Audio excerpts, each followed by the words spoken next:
Sometimes they would light it up. I ran my hands down silent keys for secrets like these, and ever since they turn up on my fingerprints.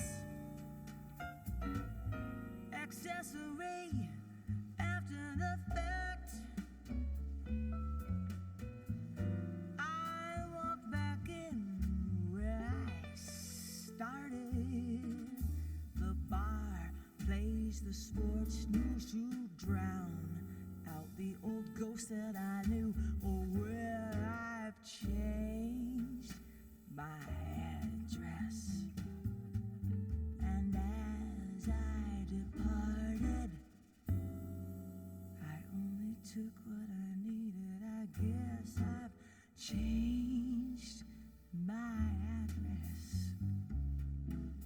I guess I've changed my address. I guess I've changed my address.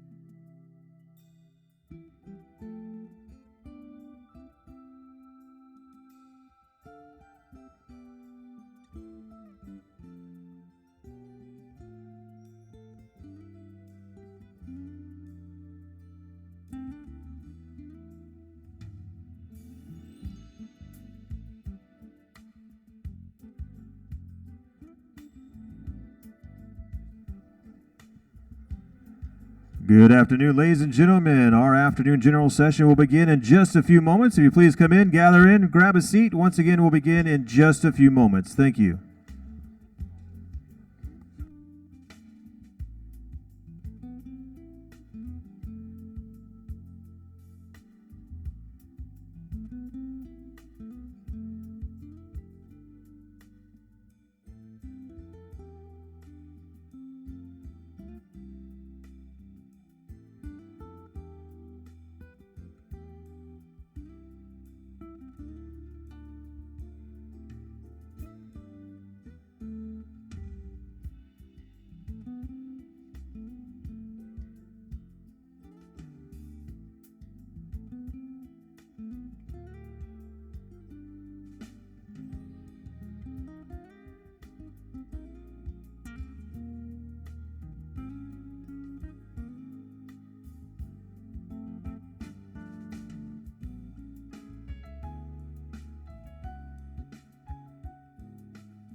Loud voice, but I may need a little bit of a microphone. Okay, that's better. Good afternoon.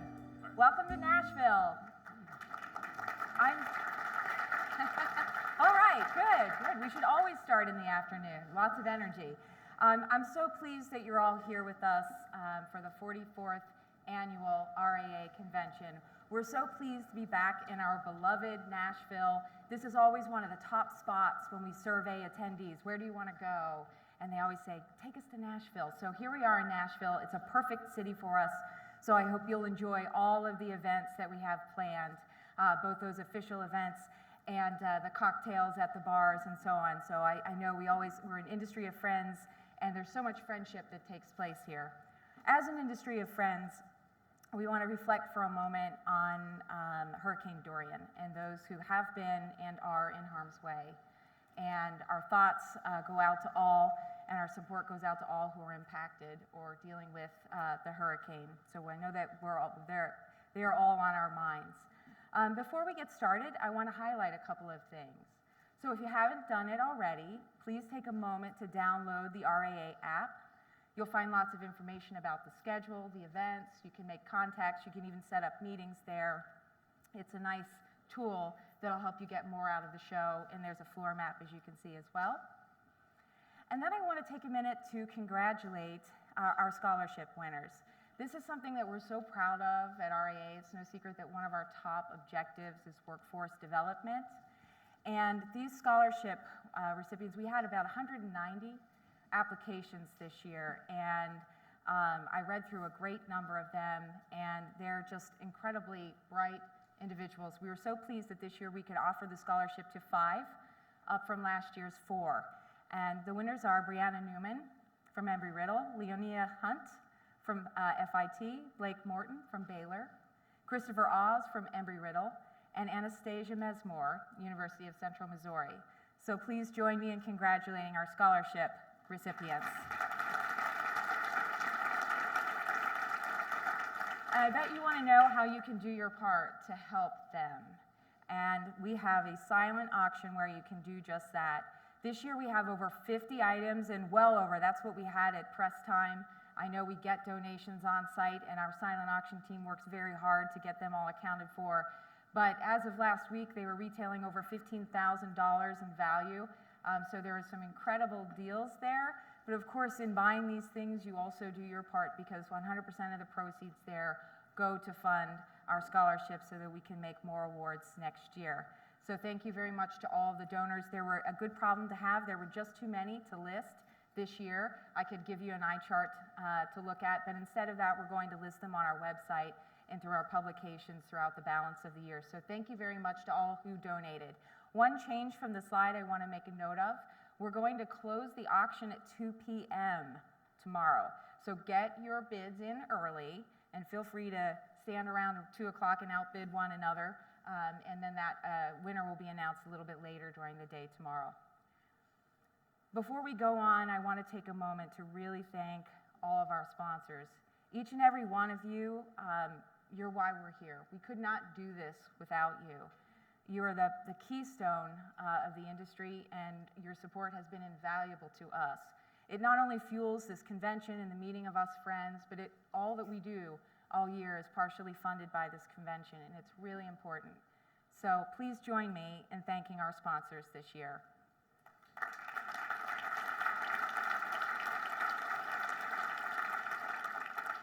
Okay, now it is my great honor to introduce RAA's incoming chair, Rick Leach, who is president of Trans-States Holdings and who is going to join me for a fireside chat. Rick, let's chat.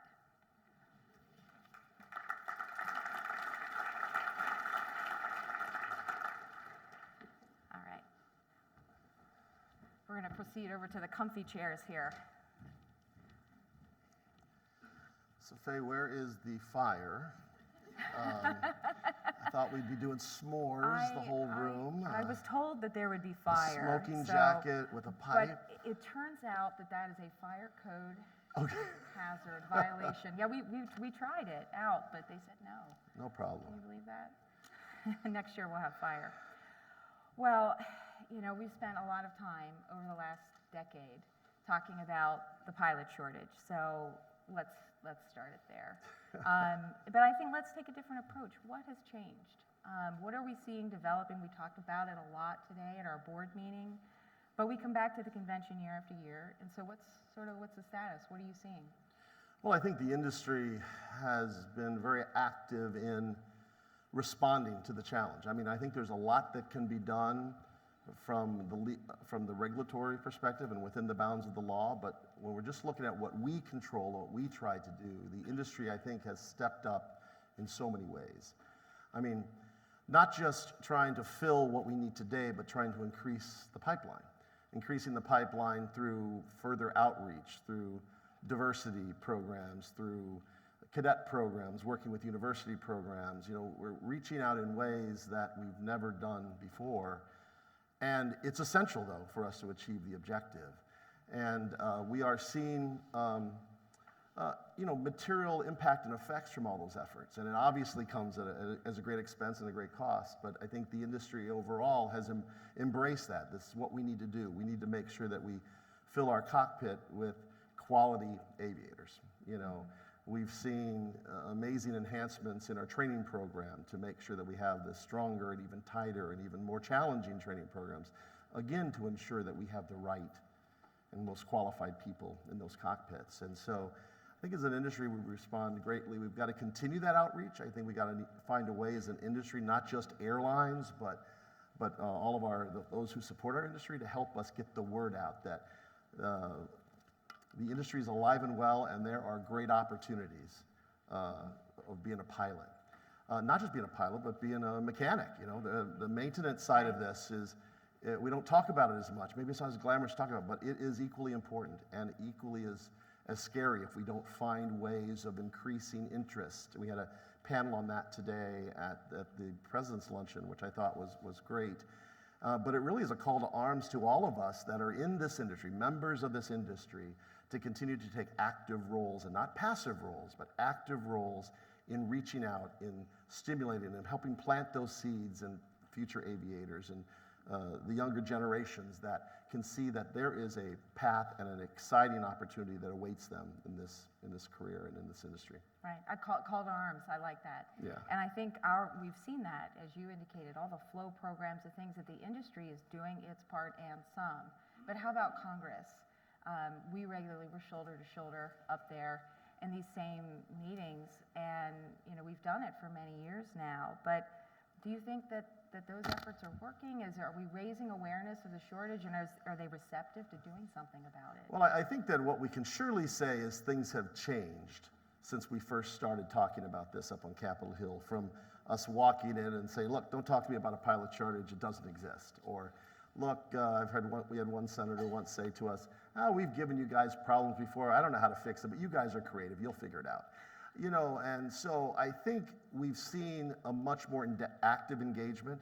More importantly, we've seen, I think, the folks on the Hill say, wow, there really is a pilot shortage. Yeah. I mean, almost uniformly, folks said, there's not really a pilot shortage. They're not saying there's a pilot shortage. The mainline carriers aren't saying, or labor's not saying.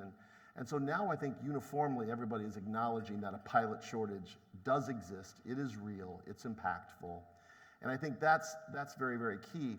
And they're also saying, we got a lot of folks now saying, what can we do to help? Mm-hmm. And there's a lot of hesitation because it is a very big political issue at times on the Hill. But I don't know why it really shouldn't be, but it is. I think because we've got to act. We've got to find ways of making the path to get into this industry more accessible. Right. And to do that, we might need some of their assistance and help, but also, we first needed them to acknowledge that there's a problem. And I think they've acknowledged that. But the one other thing that sometimes concerns me, and obviously, our lawmakers, they've got a lot of things on their plate, of course, but when we talk to them and they say, but this is a good thing, that it's 1,500 hours because we're getting another 1,000 or 1,200 hours of training. These folks are getting hours of training.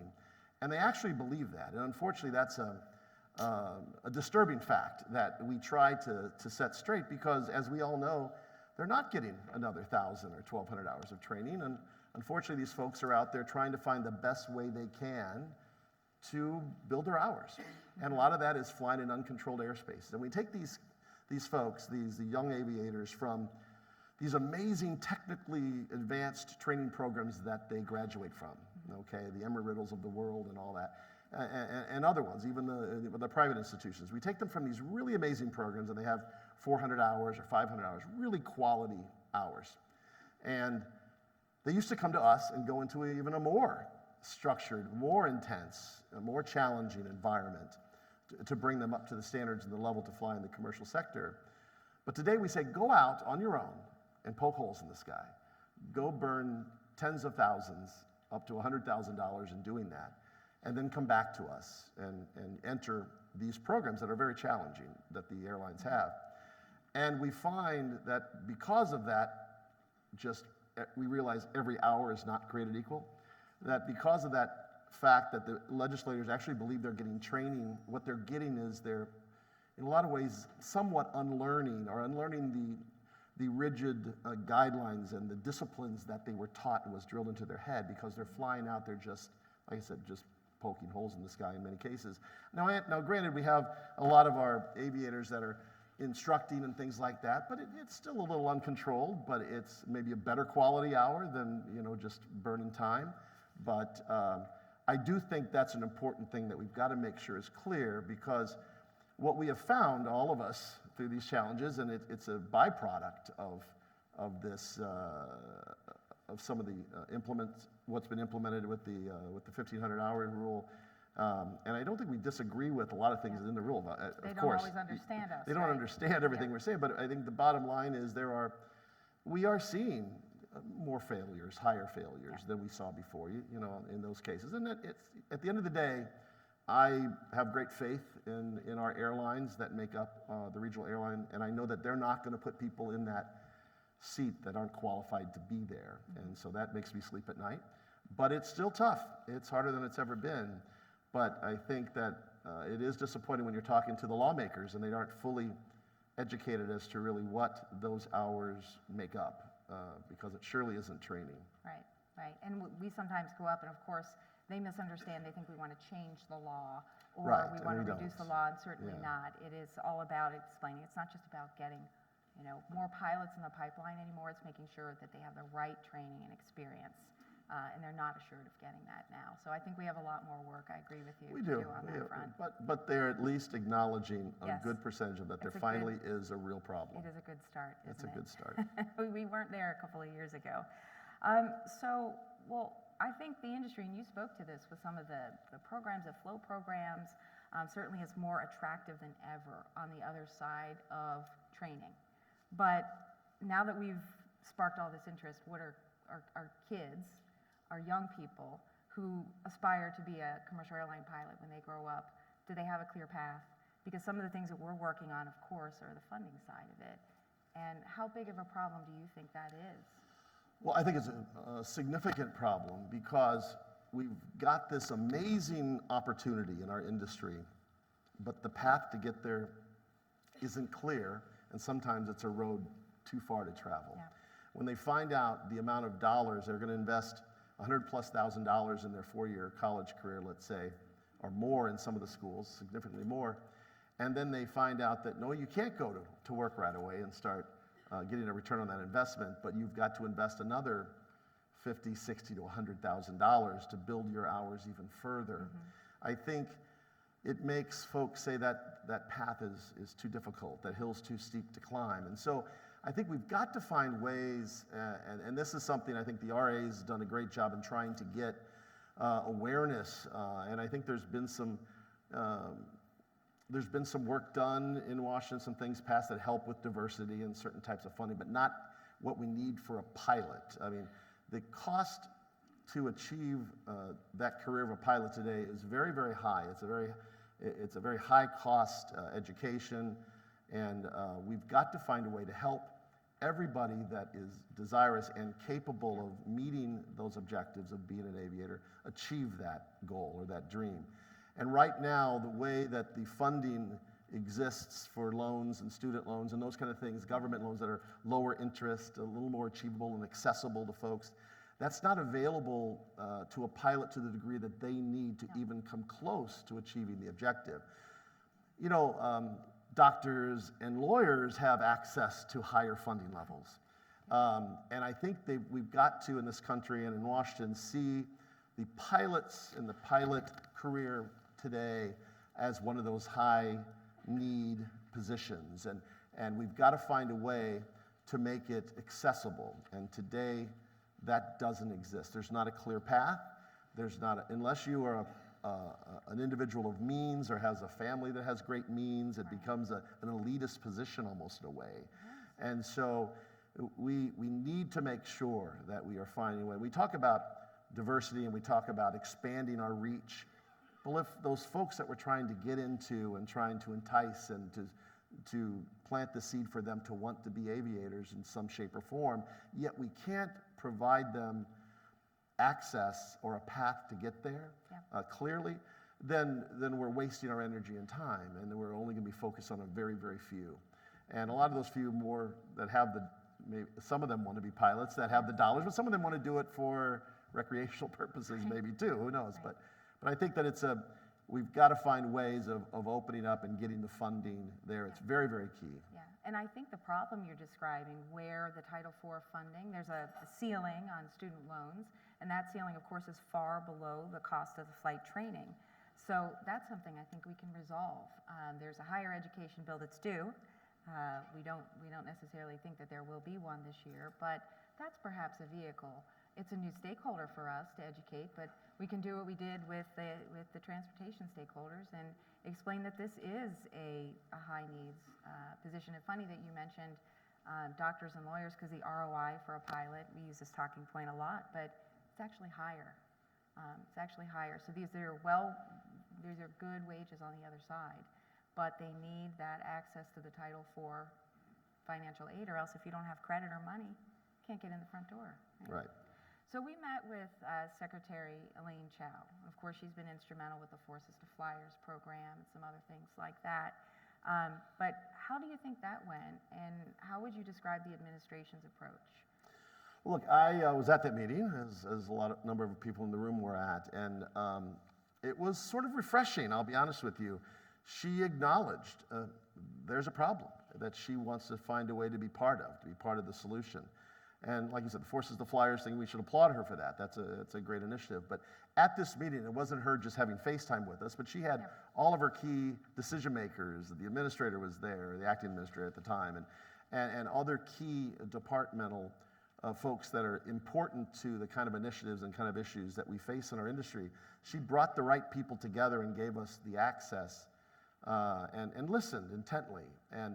And I think that she does really want to, I guess it'd be part of this to help acknowledge what's going on. She realizes this is an issue and it's a large issue, and there needs to be some solutions put in place. And I think she even offered to maybe do some. She came from, I think, was it the Department of Labor? Yeah, and there's things, especially when we talk about some of the funding, Department of Labor and also the Department of Education. Some of these programs that we just talked about. Her paving the way or supporting these initiatives for us to engage with these important departments on these points. I think having her voice and having her support and recognition of the issue being real is important. I got to say, for her we've met with other secretaries of transportation before and other key officials, and not many are willing to come right up and say, I agree, there's a problem. We got to work on this. We got to try to work on this and fix this, make it better. And for her to do that, that's a great thing to hear, because we don't usually hear that sometimes when we go into these meetings. Yes, I thought that was very powerful, really important, and to hear it addressed at such a high level. Right. So I agree with your take, absolutely. So as our chair, and you've been with RAA, you're a true industry veteran, but you've watched our industry evolve over the years. And you have a really intimate view of how the association approaches the thing that we all in this industry center every day on every flight, safety. So what are some of the things that, in your words, the association is doing? What should we be focusing on to promote and advance the highest level of safety? Well, I think when we all come together with a unified voice here to evaluate the industry and evaluate actions that we can do together, that in and of itself does. But I think the folks in this room, when they think of maybe the RAA, they think of some of the CEOs they see walking around, or the COOs they see walking around, or obviously the purchasing people, all very important people. Those important purchasing people are most important for everybody in this room. But I think what really, really happens at the RAA, and it has such amazing benefits, is the RAA at the committee level is bringing together these industry experts from all of our airlines. And they're bringing them together to help formulate direction and agendas and new programs and initiatives and best practices. And the value of bringing these people together in these committee levels that the RAA drives, there's so much that happens at those meetings that we see. And so I think that I think that there's so much great work that comes out of those committees that we all get to benefit from. As an industry. I mean, we are learning, we had a chance here. It's great for us to see old friends and celebrate our industry and being together. But when we can come together and actually learn from each other and find ways of tackling significant, huge issues together, be those issues of safety or issues of training, which has a safety element, and many other things, which is what we do in these committee meetings. I think it's priceless, and I think it's a value that pays huge, huge dividends because the RAA brings these stakeholders together. Absolutely. Yeah. Yeah. In fact, I mean, here we were just talking in our board meeting about trying to deconflict some of the multiple meetings so they don't overlap one another. So we have about a dozen councils and committees that meet and advance those things. And of course, it's not just at the RAA. They meet several times a year. They also participate in other types of training seminars and info share. And I think that's a powerful thing that associations, not just RAA, but I happen to think we do it very well, but other associations too, the role they're playing in connecting their members with one another to sort of surface and identify these issues, which is really goes to how, goes to the heart of how you address risk in the system. You identify it. So I think that's very powerful. All right, I'm going to switch gears for the last for the last question. And it's a shameless plug and a thank you, I think, for all these folks here. But let's just talk about the convention. That's why we're all here. And you've been to a lot of them, hosted one in your hometown. Maybe this is your two in your hometown. Forgive me. But I mean, it really is. We do all those meetings. We do advance so much content and industry hard work. But there's also the friendship and the kinship with all these people. So what brings you back year after year? Well, obviously, I think it's the work that we do as a unified regional airline industry. That's powerful. Like I said, our individual voices alone can sometimes get lost. And when we can sing with a singular voice, like we do when we come to this convention and we do the work that the RAA does that we get to participate in, that's really, really powerful. But I love coming here. Obviously, I get a chance to spend a good amount of time out in the exhibit hall, and my head of purchasing, Sam, will take me around to meet folks that I don't usually get a chance to meet. Yeah, I get to meet the aircraft manufacturer, and I get to meet the engine manufacturer, or maybe our big training provider or something like that, or our big lessors. But I don't always get to meet the smaller company that's providing this very unique opportunity or benefit to us. And I got to say that it's all in. There might not be tons of deals or tons of opportunities that maybe might happen here every minute of every day, but there are opportunities that really happen. And I can only tell you anecdotally from my experience, there's not a year that we walk through the exhibit hall that we're not finding a new opportunity to do business with a new supplier that we didn't know existed.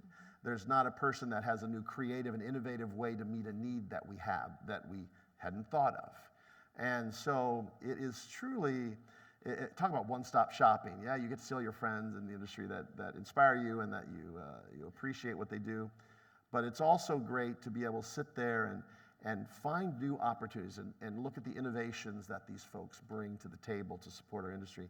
Yeah, I'll tell you a story. We're launching a program, a little cheap plug here on the 550, CRJ 550, but we are launching the 550 program here coming up, and it's been a lot of work. And it was sort of a thought process and an idea of ours last year at the RAA, but there really wasn't much being done exactly at that point in time. But we met a supplier here at the RAA that we didn't know existed, and we hadn't come across it, we hadn't crossed paths. And it was through that meeting and finding out what they do and the kind of innovations and the entrepreneurial spirit that they have that we thought of them when we started developing and working on this program and reached out. And they are today probably one of the very key participants and suppliers to the creation of the 550. And I'm sure that program, hopefully, I know there's lots of zeros behind the numbers of value to them, but we met them here at the RAA. We remembered to call and look to them as a source or as an option because they were at the RAA. So I hope they continue to remember that and they support the RAA because it's the initiatives that we do here. Without the RAA, we wouldn't have those opportunities. We might not have ever come across them.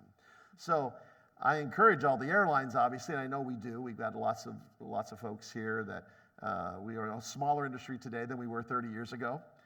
Definitely so, but I've been, probably in the last 44 years, I've been to maybe 30 of them or so, which is a lot. It's changed a lot since then. But there surely is, I think, real important relationships that are formed here that you never know when they will pay a dividend, but sure enough, when you pick up that card and you ask some questions, you remember that company or you remember that conversation. And then you think of them when you're thinking of a solution, and you never know whether they're going to be part of it, but sometimes they can be part of it in a big way. And that's how it was for Gal Aerospace, who we're working with on the 550. So it's been a great, we benefit from it every year. Yeah. Every and year. You put your heart and soul into the convention every year, and we appreciate you, Rick. You do a whole lot as the ambassador for the RAA, so thank you for that too. We had a panel this afternoon, and it was in our sort of smaller session, but the issue is really important to all of us. So maybe just in a couple of words, you could sum up some of the high marker discussions that we had on that maintenance panel this afternoon, some of the outreach programs and things that people are putting into place, because we know that issue is right behind the pilot shortage, if it's not here already. Yeah, I don't know that it's right behind, I think it's here. I think it's here for sure. I think it was talking about the reality of the pilot technicians, the maintenance technician shortage. That is real and it exists. And I think it obviously is very relevant to us in the industry, but these technical type of positions just in general, these jobs, these folks that have these special skills that are very important to our industry, but other facets of other industries, is challenged to find enough folks to go into those areas. And I think that there was a lot talked about outreach. There was lots talked about education, lots of discussions about reaching kids even in the latter years of elementary school and junior high school, and planting the seed that aviation has these great opportunities, not just to be a pilot, but a technician's position in the airline business today is a great job, and I think it was in the past as well. I think in years past, we found that I feel that a lot of folks that were mechanics or even pilots, their dad was a pilot, or their mom was a pilot, or their dad was a mechanic, or their grandfather was a mechanic, or even their mom might have been a mechanic. So they had it in their family, sort of in their blood. Aviation was in their blood. And I don't think that's enough these days to feed the demand that we need. So I think not just as airlines, but all of us that touch the industry need to make it an active objective of ourselves. I think this came out loud and clear as well, to reach out in your communities, to reach out to those A&P schools, to reach out to the high schools and the junior high schools, to participate in sort of, not job fairs, but educational awareness type fairs at the schools, and become an ambassador of our industry to lay out the amazing opportunities that exist. And if we don't start doing that, all of us that are part of this industry, the problem only gets worse. Because if we don't do it, no one else is going to do it. Okay, so we have to actively make it a commitment to help develop and drive interest and to help plant seeds and create and show families and children the amazing opportunities that there are in the aviation industry today. Some of our members do some really, really amazing stuff. I know Republic Airlines does some really amazing stuff, and many do. But I think the more we can formalize our outreach and realize that it is part of our responsibility, as good caretakers of this industry, which we all are, it will help us be able to create that pipeline, to create that groundswell of interest, to help show a pathway for folks to achieve an objective of being a member of this exciting and quite fun and really rewarding industry, the airline industry. That's right. And the ROI, of course, on a technician's pathway is very strong too. So I think that's right. And we heard that they have to reach out to them between the ages of 10, starting at 10 years old, and probably sooner than we ever thought before. And some of those folks will go vocational pathway. So really big issues, I think, for all of us, and perhaps a little bit of homework for everybody in the room. is to go out and do that and get people interested. One of our panelists talked about just taking, funding some field trips. That's something that I do back in Washington as part of a foundation that I was part of. We would take kids from DC public schools and we would connect them with folks from the community who looked like them, who were doing things, and say, I've done this before, so you'll have an air traffic controller come in and talk. And I think those types of programs, would you agree that they're just critically important and that we should all be doing them?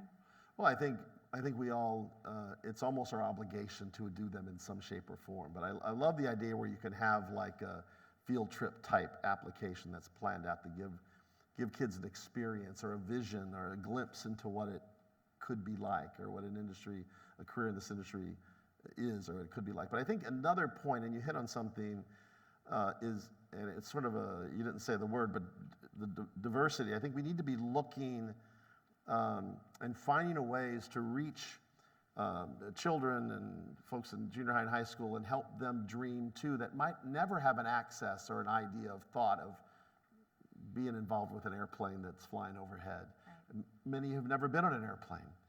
But we need to inspire those kind of folks. We need those kind of folks. We need the industry to find its next best in all facets, in all diversity areas of life. And they're there. We just got to reach out and offer the invitation, help them understand what's there. Because if we don't, they probably won't hear it any other way. Right. And so there's a real opportunity, and I think it's a challenge for each of us that we need to challenge ourselves to truly become part of this solution, because it's within reach, but it's going to take all of our hands together to get that done.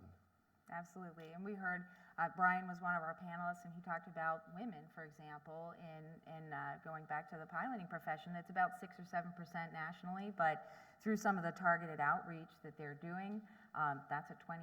Right. So I think that's a good case study of, if you go out and look and try to be very specific about getting people in the front door, then you'll have a better success rate.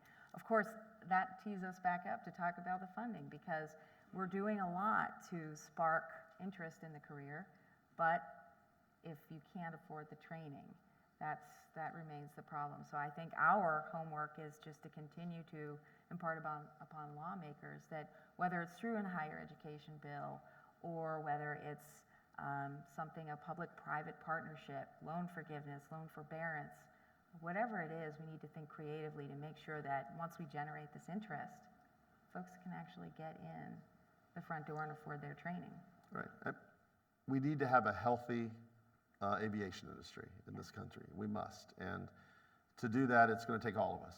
But we do need to make sure that we don't just entice, but we've got to create the roadmap for them to get there. And we need very much Washington and our lawmakers and the leaders on the Hill and so forth to understand the importance and how our economy depends on an industry like ours. And we need strong and vibrant candidates and future leaders to be coming in that pipeline, and we need access. They need access to make that happen, for sure. Absolutely. So I'm gonna close with a question, and it's just sort of a big picture. But we've repeated the stats, and they're worth repeating. Regional airlines are 41% of the departures, but the more important part is that 63% of the nation's airports depend on us exclusively for their source of air service. So, what do you think we need to do to make people understand the important role that regional airlines play? Is it more outreach in Congress? Is it through publications? What can we all be doing? Well, I think we've heard those data points communicated by the RAA very loudly from the mountaintop. Good, that's good. Very loudly from the mountaintop for many years. And look, let's face it. I think that we've had a lot of PR work to do through the years, over the last 10 years especially, or more. And I think we've done a good job of showing the value that the regional carriers bring to the table. And I think what it is it can't just be us saying it. Obviously, we need our suppliers and partners in the industry to say it, but we also need the airports and the communities saying how important the regional airlines are to their to their community. I remember back when all we were flying were turboprops, and I remember that everybody would build a jetway on their airport. They would spend millions of dollars building a jetway. Like if you build it, they would come. It was totally the field of dreams scenario. I mean, today there are jets now, but back then there weren't regional jets. But they thought if I built a jetway that American, Delta, Western, Republic, all the airlines of the past, would all want to fly in here. Well, that just wasn't the case. But it was the regional airlines that continued to say, your community is important to us. Yes. We want to make you part of the aviation network and system. We want you to have access.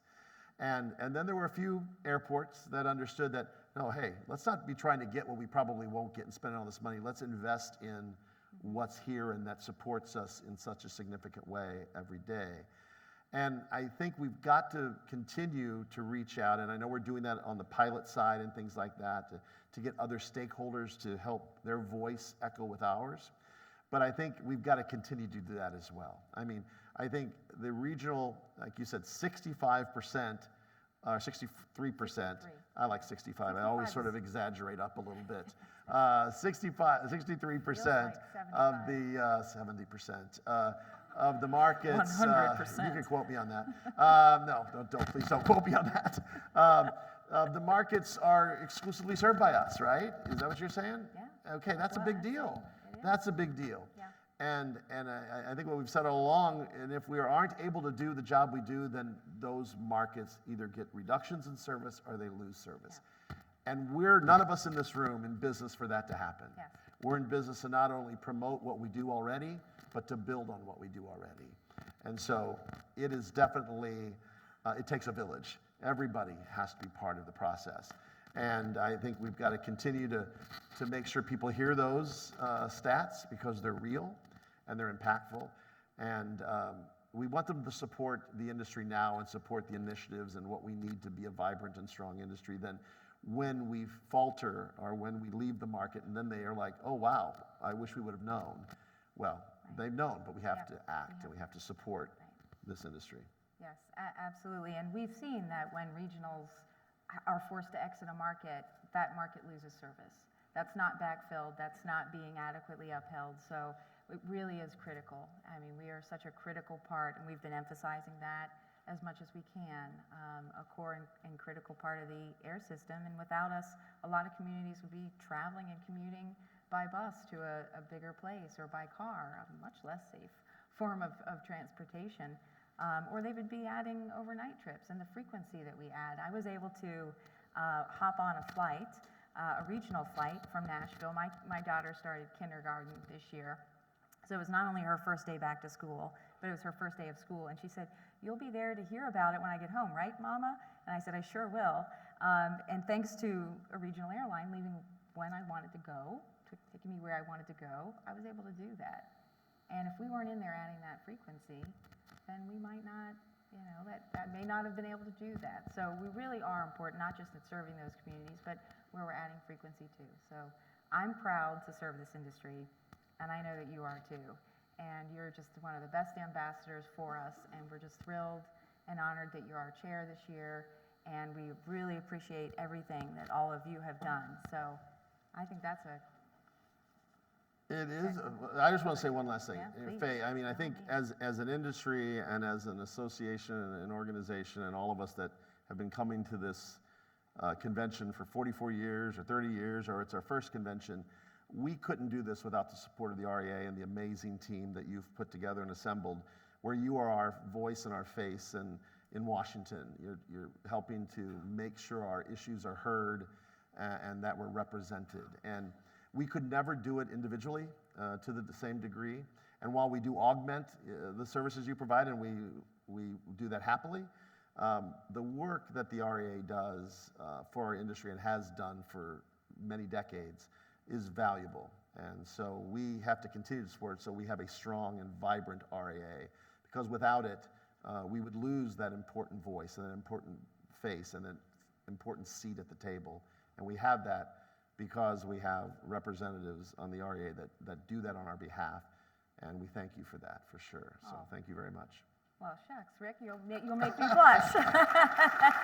Well, and if I may indulge just a moment or two, maybe I could have my team that's here just stand. No speeches will be required, but if you're on the RAA team and you're not too abashed to stand, please do. And we've got a truly small and mighty. We aren't just one person, so maybe they're all out doing other things, but we accomplished this with a core staff of 5.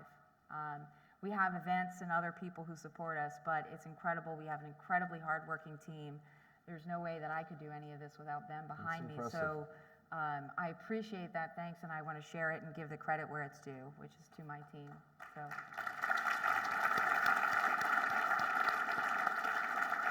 Thank you very much.